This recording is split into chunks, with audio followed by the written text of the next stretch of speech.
Of the magazine. 2010 में मेरी investigation ने अमित शाह को जेल पहुंचाया था। वो मैं अपने करियर का सबसे बड़ा अचीवमेंट मानती हूँ।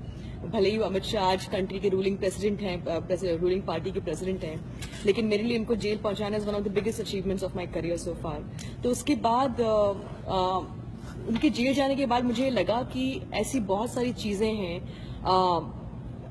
अबाउट गुजरात जिनको लोगों के लिए जानना बहुत जरूरी है, बिकॉज एक मिथ मेकिंग बन गई थी कि मोदी को क्लीन चिट मिल गई है।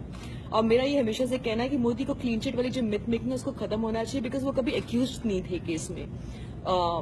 तो इसीलिए मैंने ये डिसाइड किया कि मुझे अंडर कवर जाना चाहिए। तहलका की मुझे पूरा सपोर्ट था। तो मैंने 26 साल की थी मेरी उम्र उस वक्त, और तो उस वक्त मेरी एक दोस्त रहती थी लॉस एंजलिस में, वहाँ की फिल्म इंस्टीट्यूट कंजर्वेटरी में काम करती थी वो। तो मैंने वहाँ का आई कार्ड मैंने मंगवाया, किसी तरह बनवा लिया, फेक पासपोर्ट बनवा लिया, फेक ड्राइविंग लाइसेंस, सारे डॉक्यूमेंट्स बनवा लिए, और मैंने 8 महीने एक ऐसी और लड़की की जिंदगी जी है। सिर्फ मैथिली त्यागी बनी नहीं थी मैं, बल्कि उसकी जिंदगी जिया है मैंने।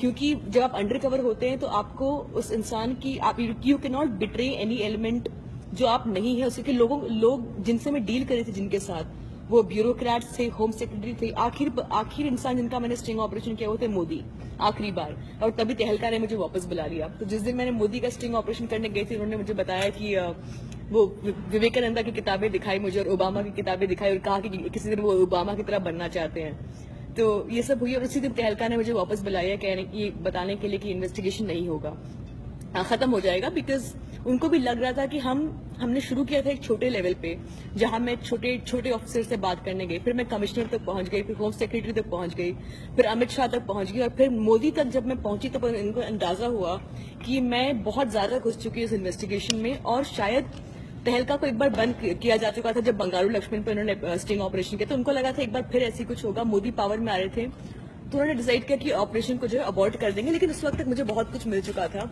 मैंने गुजरात के होम सेक्रेटरी का स्टिंग किया था, commissioner of police, intelligence chief, deputy general of police, जो टॉप ऑफिसर्स हैं गुजरात के, उन सबका स्टिंग ऑपरेशन किया। मेरी बॉडी पे at any given point of time 6 camera होते थे, जिनको मैंने डिवाइस करवाया था। मेरे कुर्ते में, मेरी डायरी में, मेरे पेन में, मेरी वॉच में, हर जगह एक वॉच होता है, एक कैमरा होता था, जिसको मैंने 8 महीने तक मैंने एकदम सिस्टम में एंट्रेंच हो गई थी मैं, मतलब मैं उन्हीं के सिस्टम का हिस्सा बन गई थी।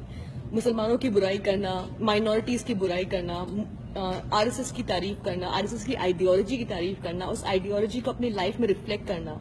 और बहुत सक्सेसफुली मैंने ये इन्वेस्टिगेशन किया, क्योंकि उसने पहली बार ऑफिसर्स जो हैं तारीफ कर रहे हैं कि जो उन्होंने किया 2002 में, अपनी बहादुरी की तारीफ करें, कैसे उन्होंने मुसलमानों को मरने दिया, कैसे जब एहसान जाफरी को मारा जाए तो उनको अच्छा लगा, और उन्होंने कि एहसान जाफरी को जब उन्हें उसी से कोई दिक्कत नहीं थी। कमिश्नर ऑफ पुलिस मुझसे कहते हैं कि मुसलमानों ने 2 बार मारा, हमने 1 बार मारा, बहुत हमारी जो छाती है वो चौड़ी हो गई। हरेन पंड्या मर्डर में जो इन्वेस्टिगेटिंग ऑफिसर है, हरेन पंड्या बहुत बड़े राइवल थे मोदी के, उनका अचानक मॉर्निंग वॉक पे गए, उनको मार डाला गया।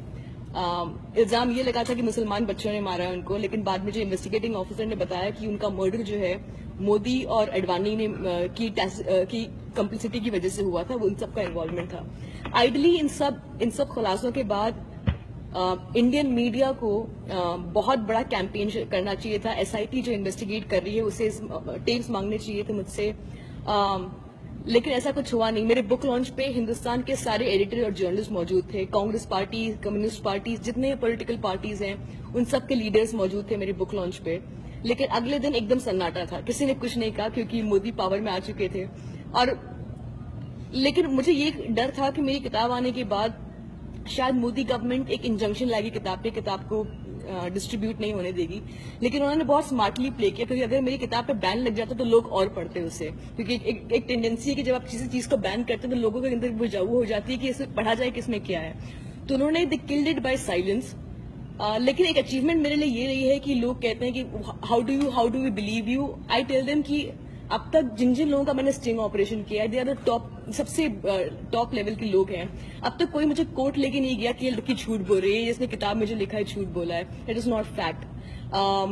इंडियन एक्सप्रेस ने, इंडिया में इंडियन एक्सप्रेस अखबार ने कुछ लोगों को अप्रोच किया जिनका मैंने स्टिंग ऑपरेशन किया, उन्होंने कहा हाँ हम मैथिली त्यागी के नाम की लड़की से मिले हैं, किसी ने कुछ डिनाई नहीं किया अब तक, विच मीन्स कि nobody can doubt the authenticity. मेरे पास टेप्स पड़े लेकिन मैं उन टेप्स को लॉन्च इसलिए नहीं कर रही हूँ because they were not meant for TRP, they were meant for justice. So I am waiting for the SIT to approach me. If not तो अगले साल तक my lawyers will approach the supreme court to petition re investigation into the Gujarat riots and the fake encounters. अखबार हैं जो हिंदुस्तान के अखबार, business standard वगैरह, उन्होंने कहा है कि this is India's Watergate moment. जब वाटरगेट स्कैंडल हुआ तो निक्सन ने रिजाइन किया था, तो बिजनेस स्टैंडर्ड ने लिखा है कि this is that moment for India when Modi should resign. इस साल नवंबर में जोहानिसबर्ग में एक अवार्ड सेरेमनी हो रही है ग्लोबल इन्वेस्टिगेटिव जर्नलिज्म नेटवर्क, जिन्होंने पनामा पेपर्स रिलीज किया था पूरे वर्ल्ड में। It is the biggest investigative journalism body in the world and they are awarding Gujarat files as the top book of the year. For me that is a big achievement कि it's the final, it's basically accepting and acknowledging that it is one of the biggest journalism investigative journalism books.